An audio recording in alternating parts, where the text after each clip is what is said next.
Hello students, this is doctor Himanshu Ojha, आपका अपना college का पंजाब की स्टेट काउंसलिंग जैसा आपको पता है स्टार्ट हो गई है। फर्स्ट राउंड भी उसका अभी होना है, पहले रजिस्ट्रेशन हो रहे हैं। तो इसमें ये समझिए किस किस के लिए रजिस्ट्रेशन है। ऐसे बच्चे जो पंजाब के डोमिसाइल हैं वो स्टेट काउंसलिंग में गवर्नमेंट कॉलेज के लिए जा सकते हैं, प्राइवेट कॉलेज के लिए जा सकते हैं, सभी के लिए जा सकते हैं। अदर स्टेट वाले बच्चे केवल एनआरआई कोटे के लिए जा सकते हैं पंजाब में, या फिर सीएमसी लुधियाना की 4 ओपन सीटें हैं उनके लिए जा सकते हैं, या फिर पंजाब में जा सकते हैं। अगर कोई पंजाब से बाहर का बच्चा है लेकिन वो है सिख माइनॉरिटी में, तो वो जा सकता है वहां के कॉलेज एसजीआरडी के लिए। तो ये श्री गुरु रामदास जो है उसके लिए, तो ये क्राइटेरिया है कौन कौन बच्चा जा सकता है। अगर दूसरे स्टेट वालों को गवर्नमेंट कॉलेज चाहिए तो उसके लिए एमसीसी काउंसलिंग है, और प्राइवेट सीएमसी लुधियाना और ये जो एसजीआरडी है, दो अलग अलग चीज में, वो भी पंजाब से बाहर के लेकिन सिख माइनॉरिटी एसजीआरडी, बाहर के सभी लोग लेकिन सीएमसी लुधियाना, जिसकी कट ऑफ 24-25 हज़ार तक के अंदर अंदर रहती है। पिछली बार 22-23 हज़ार तक गई थी, तो इतनी ही जाएगी क्योंकि सीटें लिमिटेड है। वहां के बच्चों के लिए तो फिर भी है, बाहर के लिए लिमिटेड है। तो उनके लिए ये फॉर्म है, कैसे भरना है, क्या करना है। सबसे पहले देखिए स्टेप बाय स्टेप। सबसे पहले बाबा फरीद यूनिवर्सिटी की जो वेबसाइट है BFUHS, जैसे ही आप लिखेंगे गूगल पे आ जाएगी, उसे ओपन कर लेना। उसके बाद में वहां थोड़ा स्क्रॉल करेंगे तो आपको ऐसे ऑप्शन दिखेंगे जहां पे नीट यूजी लिखा होगा। नीट यूजी 2026 पे आपको क्लिक कर लेना है। उसके बाद में क्या करना है, आपके सामने ऐसा आएगा जिसमें प्रोस्पेक्टस भी है, हर चीज है, आप चेक कर सकते हैं। इवन लास्ट ईयर की कट ऑफ भी दे रखी है, आप चेक कर सकते हैं, हर चीज यहाँ पे दे रखी है। फिर आपको क्या करना है, ये नोटिस भी है, click here to apply online, इसके अंदर आपको जाना है। लेकिन ध्यान रखें, पहले ही आपको स्वॉन सर्टिफिकेट निकलवा के बनवा लेना है, या कोई सर्टिफिकेट्स आपको चाहिए वो बनवा के रखिए जिससे आप अपलोड कर सकें रजिस्ट्रेशन के टाइम। तो ये हमको करना है। प्रोस्पेक्टस आप पढ़ सकते हैं, अगर आपको प्रोस्पेक्टस पढ़ना है तो यहां से पढ़ सकते हैं। सीट मैट्रिक्स भी दे रखी है, सारी चीजें हैं। अब हम एंट्री लेते हैं। सबसे पहले शेड्यूल की बात कर लेते हैं। शेड्यूल क्या है भैया, तो 5 तारीख से स्टार्ट हो रहा है। 10 अगस्त की शाम 5 बजे तक आप रजिस्ट्रेशन कर सकते हैं। उसके बाद में कोई करेक्शंस हैं उसके लिए 11 अगस्त का टाइम मिलेगा। फिर आपका आगे कैंडिडेट के बाकी का सब कुछ स्टार्ट होगा। अब रजिस्ट्रेशन जो है स्टेप 1 ऐसा चलेगा, ऐसा आएगा। यहां आपको प्रोसीड नेक्स्ट पे जाना है, जिसमें पहला काम रजिस्ट्रेशन फॉर्म है, दूसरा फोटो, सिग्नेचर और अदर डॉक्यूमेंट। ज्यादा चीजें नहीं होती, बहुत इजी होता है यहाँ का। और फिर प्रिंट एप्लीकेशन, बस। अब क्या करना है हमको, हमने सबसे पहले डाला है are you citizen of India. आपको करना है इंडिया है या फिर एनआरआई है तो एनआरआई पे जाना है। तो दो में से एक ऑप्शन आएगा। जो एनआरआई के लिए जा रहे हैं वो फिर एनआरआई सीट्स के लिए होंगे और फीस भी ज्यादा होती है, ध्यान रखना। यूजी नीट का रोल नंबर आपको यहाँ पे फिल करना है, एप्लीकेशन नंबर फिल करना है, स्कोर कार्ड से देख लेना। यहां सर्च रिजल्ट पे जाना। फिल करने के बाद जैसे ही सर्च रिजल्ट पे जाओगे, बाकी की डिटेल्स अपने आप लिखी हुई आ जाएंगी आपकी, कुछ कुछ जो ऊपर की है ना, ये सब लिखी हुई आ जाएंगी आपकी। इसके बाद में आपको जो देनी है वो है कैटेगरी 1, 2, 3, 4। जरूरी नहीं है सबके सारी की सारी कैटेगरी हो सकता है किसी के पास एक ही कैटेगरी हो, जैसे यहाँ पे जनरल कैटेगरी है, किसी के पास में हो सकता है जनरल में भी फिर अंदर स्पोर्ट्स कोटा भी है और कोई कोटा है, ठीक है ना। तो जो जो कैटेगरी, डिफेंस कैटेगरी है, बहुत सारी कैटेगरीज हैं, अगर वो भी हैं तो आप next to next to next to next पे क्लिक कर सकते हैं। ऐसे ही माइनॉरिटी हैं क्या, हैं तो कौन से हैं, सिख हैं, क्रिश्चियन है। दो तरह की माइनॉरिटी के कॉलेजेस हैं, एक सीएमसी लुधियाना क्रिश्चियन माइनॉरिटी है, सिख माइनॉरिटी में एसजीआरडी है। तो आप यहाँ पे लिखेंगे, ऐसे ही डेट ऑफ बर्थ लिखेंगे, परमानेंट एड्रेस लिखेंगे यहाँ पे। अगर कॉरेस्पॉन्डेंस एड्रेस और ये दोनों सेम है तो ये लिखेंगे। यहाँ पर अपना मेल है या फीमेल लिखना पड़ेगा, स्टेट लिखना पड़ेगा, यहाँ पे डिस्ट्रिक्ट, सिटी ये लिखनी पड़ेगी। यहाँ मोबाइल नंबर लिखना है, स्टार्टिंग में 0 नहीं होना चाहिए। फिर ईमेल एड्रेस लिखना है। फिर 12th का 10+2 का मतलब है 12th का बोर्ड का रोल नंबर लिखना है। आधार नंबर अपना लिखना है। 12th में फिजिक्स में 100 में से कितने नंबर आए, केमिस्ट्री में 100 में से कितने आए, बायो में 100 में से कितने आए लिखने हैं। और उसके नीचे 11th +1 का मतलब है 11th का भी ऑप्शन दिया है, लेकिन ब्रैकेट में लिखा है ऑप्शनल, जरूरी नहीं है। 11th दो जरूरी नहीं है, 12th किया तो लिखना बहुत कंपलसरी है। इसके नीचे ये लोग पूछते हैं वोटर आईडी के लिए आपने आपका बनवा रखा है क्या, नहीं है तो वो भी आप रजिस्ट्रेशन कर सकते हैं। ऐसा पंजाब हर साल पूछता है अगर आप 18 साल के हो गए तो। ठीक है जी, आगे चलते हैं। अब ये देखो, इतनी सारी कैटेगरी है, जनरल कैटेगरी, फिर SC, backward class, backward area, border area, personal with disability. हो सकता है किसी के पास एक से ज्यादा कैटेगरीज हो, इसलिए 4 ऑप्शंस दे रखे हैं इन्होंने। स्पोर्ट्स पर्सन, अब कोई जनरल भी हो सकता है, स्पोर्ट्स भी हो सकता है। ऐसे ही children of person killed in terrorist action in Punjab, इसी तरह से grandchildren of person killed in terrorist action in Punjab, सबकी कोटा की सीटें भी होती हैं। फिर affected displaced persons, persons killed in Sikh riots outside Punjab, ऐसे ही सिख रायट्स आउटसाइड पंजाब के लिए grandchildren, grandchildren of Sikh riot, affected displaced persons. फिर ward of armed forces defence के लिए आता है ये, window, ward of defence, personal kid in action. ऐसा करते हुए इतनी सारी आपकी अलग अलग एक्स सर्विसमैन और अलग अलग तरह के हैं। तो ये कैटेगरीज हैं, आपको चूज करनी होती है इसमें से। ऐसे ही यहाँ पे है या तो सिख है या क्रिश्चियन है, या नहीं है तो नॉट एप्लीकेबल। अगर कोई भी माइनॉरिटी में नहीं आते तो नॉट एप्लीकेबल पे चले जाएंगे। ऐसा करके हम पूरा फिल कर लेते हैं। अब यहाँ नेक्स्ट आता है 11th का, जो कि 10th और 11th हम खाली भी छोड़ देंगे, चलेगा। बर्थ स्टेट लिखना है, कौन सा बर्थ स्टेट है बच्चे का।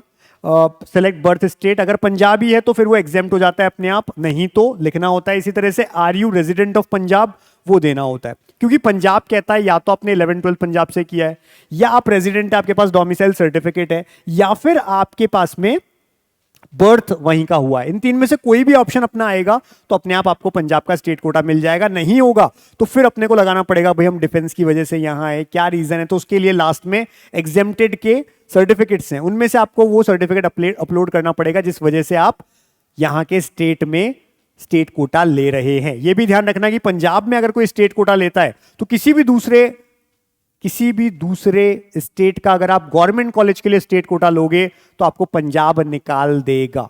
जैसे किसी ने क्या किया कि पंजाब में भी पार्ट ले लिया, हरियाणा में भी ले लिया, हरियाणा की मेरिट लिस्ट में उसका जैसे ही नाम आएगा पंजाब उसको बाहर निकाल देगा। अगर मेरिट लिस्ट कहीं पर बनती है और वहां पे नाम आ जाता है तो पंजाब उसको बाहर निकाल देता है। प्राइवेट के लिए जा सकते हो, क्योंकि प्राइवेट में कोई दिक्कत नहीं है। गवर्नमेंट के लिए जो स्टेट कोटा है वो आप नहीं ले सकते किसी भी स्टेट का, वरना पंजाब निकाल देगा। और वो सॉन सर्टिफिकेट आपसे डलवाता है, उसमें लिखा होता है ये सब चीजें। फिर आता है अपलोड कंपलसरी स्वॉन सर्टिफिकेट, यही है वो स्वॉन डिक्लेरेशन जिसमें आप कह रहे हो कि हम यहीं के हैं और किसी स्टेट के लिए हम स्टेट कोटा नहीं ले रहे। प्राइवेट के लिए आप जा सकते हो मल्टीपल स्टेट्स में। कोई बच्चा पंजाब का है, पंजाब में गवर्नमेंट के लिए काउंसलिंग कर रहा है, और वो यूपी में भी प्राइवेट के लिए जा रहा है, वेस्ट बंगाल, राजस्थान, कर्नाटका, केरला, कहीं भी जाए कोई दिक्कत नहीं है। गवर्नमेंट कॉलेज के लिए अगर वो कहीं और चला गया, मतलब उसने स्टेट कोटा लगाया है वहां का, वो फिर गड़बड़ हो जाएगा काम। तो ये स्वॉन सर्टिफिकेट है, पहले आपको डाउनलोड करना होता है यहाँ से स्वॉन डिक्लेरेशन, और उसको भर के वापस यहाँ पे सबमिट करना होता है। बाहर से भी डायरेक्टली आप स्वॉन डिक्लेरेशन ले सकते हो। सब अपलोड करने के बाद में I have not applied and will not apply to seek admission under state quota, management में जा सकते हो, प्राइवेट में, of any other state other than the Punjab, ये सब यहाँ पे लिखा रहता है। That I have gone through the prospectus, ये पूरा पॉइंट लिखा रहता है, इस पे क्लियर कर दे और टिक लगा दे। फिर नीचे लिखा है are you enrolled for voter card, क्या आपने वोटर कार्ड के लिए एनरोल कर रखा है, यस और नो। अगर नो करते हो तो यहीं आ जाता है काइंडली रजिस्टर, इसके लिए आपको ऑप्शन मिलता है। चाहो तो आप यहां से जा सकते हो, रजिस्टर कर सकते हो, नहीं तो आप सीधा सेव एंड प्रोसीड पे जाएं, तो ये एक ऑप्शन देते हैं। फिर हमने नोट आईडी एंड पासवर्ड, इन्होंने कहा है आईडी और पासवर्ड दिया हमारे को और कहा कि आप इसको नोट कर लो, तो इसको आप नोट करें, लिख लें, और बेटर होगा अपनी ईमेल आईडी पे भेज दें, खुद की पे, जिससे सेफ रहे। और फिर पे फी पे जाएं, फीस पे करनी है, जो भी फीस है आपकी, ठीक है। फिर उसके बाद में अपने को डॉक्यूमेंट्स अपने अपलोड करने, जैसे ये तो हो गए अलग अलग। देखो डॉक्यूमेंट्स के लिए भी आपको, अगर कोई सीएमसी के लिए जा रहा है लुधियाना के लिए और सिख अपने क्रिश्चियन माइनॉरिटी का है, तो उसको 12 अगस्त को शाम 6 बजे तक वहां पर जाकर के खुद कॉलेज में जाकर के डॉक्यूमेंट्स दिखाने होंगे। ऐसे ही कोई अगर सिख माइनॉरिटी के लिए गुरु रामदास कॉलेज में जा रहा है तो 12 को शाम 5 बजे तक उसको वहां जाना है, फिजिकली प्रेजेंट रहना है। बाकी किसी केस में फिजिकली नहीं, बस इनके लिए जाना होता है। एनआरआई वालों को भी जाना होता है फिजिकली, तो हम ऐसा कर रहे हैं। अब हमने ये शेड्यूल भी देख लिया, सारी चीजें हो गई। उसके बाद में हमने डॉक्यूमेंट्स जो हैं वो लगाने होंगे, ठीक है। डॉक्यूमेंट्स में क्या क्या है, upload photo for application form, तो हम यहाँ पे फोटो अपलोड कर देंगे जो कि 25 KB से ज्यादा नहीं होना चाहिए। चूज फाइल पे जाके हम कर देंगे। ऐसे ही सिग्नेचर 25 KB से ज्यादा का नहीं होना चाहिए, अपलोड करना है हमको चूज फाइल में जाके। और थंब इंप्रेशन केवल आप यूं लगा सकते हैं लेफ्ट, और उसको भी आप अपलोड कर देंगे चूज फाइल पे जाकर के। तो ये ऑप्शंस हैं। इसके अलावा अगर कोई एग्जेम्प्ट करता है, यानी कि वो अगर ना तो 11th-12th उसने वहां से की है, ना वो रेजिडेंट है, ना वो ना ही उसने बॉन्ड हुआ है पंजाब में, तो फिर उसको एग्जेम्प्टेड का लगाना पड़ेगा सर्टिफिकेट, यानी कि या तो वो एक्स सर्विसमैन की वजह से आया, जो भी है वो आपको भर के लगाना पड़ेगा। प्रोस्पेक्टस में सबके सर्टिफिकेट्स के फॉर्मेट आपको मिल जाएंगे। ठीक है, इस तरह से आप व्यू एप्लीकेशन अभी भी एडिट करना चाहते हो कर सकते हो, प्रिंट कर लो, लास्ट में पासवर्ड चेंज करना है कर सकते हो, किसी को फोटो अदर डॉक्यूमेंट्स कुछ अपलोड करने हैं, बैंक डिटेल्स जो भी, तो वो यहाँ से अपलोड कर सकता है, फिर लॉग आउट कर दें आप, आपने सारा कर लिया है तो। ठीक है ना, ऐसे ही 10+1 मार्कशीट यानी कि मार्क्स 11th के 12th के अपलोड करने के लिए कह रहा है यहाँ पे। ठीक है, 500 KB से ज़्यादा का नहीं हो सकता है। ऐसे ही नीट का स्कोर कार्ड रिजल्ट यहाँ पे आपको अपलोड करना है। अपलोड रिजर्व कैटेगरी, अगर कोई रिजर्व कैटेगरी है तो वो आपको अपलोड करना है। फिर ऐसे ही आपका किसी का 2 तरह की रिजर्व कैटेगरी किसी के पास में, 3 है, जिस जिस तरह की रिजर्व कैटेगरी है वो आप लगा सकते हो। तीसरा है हैंडीकैप कैटेगरी PWD के लिए, अगर है तो नहीं है तो मत करो, कुछ भी नहीं करना है, आगे बढ़ते जाना है। माइनॉरिटी है तो माइनॉरिटी का सर्टिफिकेट लगाना पड़ेगा, इनके प्रोस्पेक्टस में सबके फॉर्मेट मिल जाएंगे। ऐसे ही एग्जेम्पशन, ये देखो एग्जेम्पशन, इसका मतलब वही होता है कि कोई एक्स सर्विसमैन की वजह से वहां का स्टेट कोटा ले रहा है तो उसको डालना पड़ेगा, ऐसा कुछ ना कुछ आपको करना पड़ता है। फिर एग्जेम्पशन इफ एनी 2 ये लगाना पड़ेगा। 10 सर्टिफिकेट फॉर एज प्रूफ, अब एज प्रूफ के लिए 10th का सर्टिफिकेट या मार्कशीट यहां पे आपको अपलोड करनी पड़ेगी।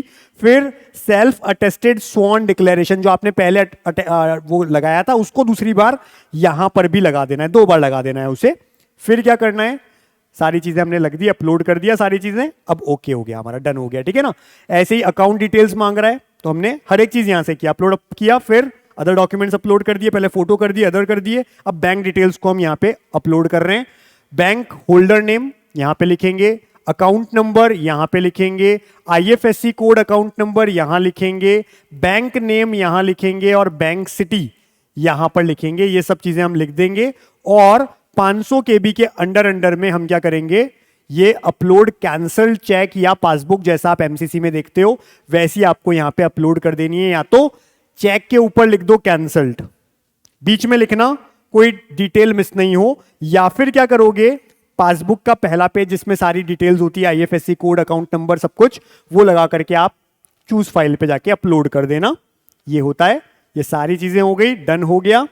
अब your application is not logged, अभी लॉग करना है तो आप उसको कंप्लीट लॉग कर दें।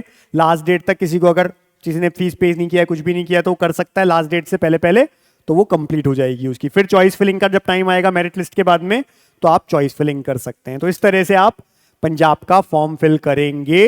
जिनको हमारे थ्रू काउंसलिंग करनी है, अब देखिए कुछ प्लान्स हमारे बंद हो चुके हैं, जो अवेलेबल है प्लान्स उसके लिए नीट काका जेई ऐप पे जाना है, टॉप कोर्सेज में जाना है, नीट काउंसलिंग में जाना है, जो भी प्लान लेना है डायरेक्टली ले सकते हैं बिना कूपन कोड लगाए, हमारी टीम उसके बाद में आपकी हेल्प कर पाएगी। लेकिन इस समय बहुत बर्डन होता है तो ये ध्यान रखें कि अगर कोई अब जुड़ता है तो बहुत जल्दबाजी ना करे, आराम से बातों को समझे और ये ना शिकायत करे कि अब देखो हमारे को टाइम नहीं मिल रहा है, कम टाइम दे रहे हैं ये, क्योंकि वो देखो अब इस समय की नीड ऐसी है।